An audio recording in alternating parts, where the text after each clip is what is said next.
Yung nanay ko. Si Cristina Salameda, mas kilala niyo siya sa palayaw na Chin-Chin. Sa katunayan, meron kang kwintas na may pendant na asul na unicorn.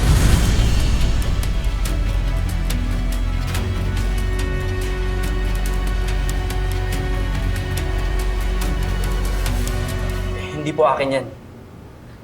Tsaka ngayon ko lang nakita yan. Good luck na lang po sa paghahanap ng anak niya.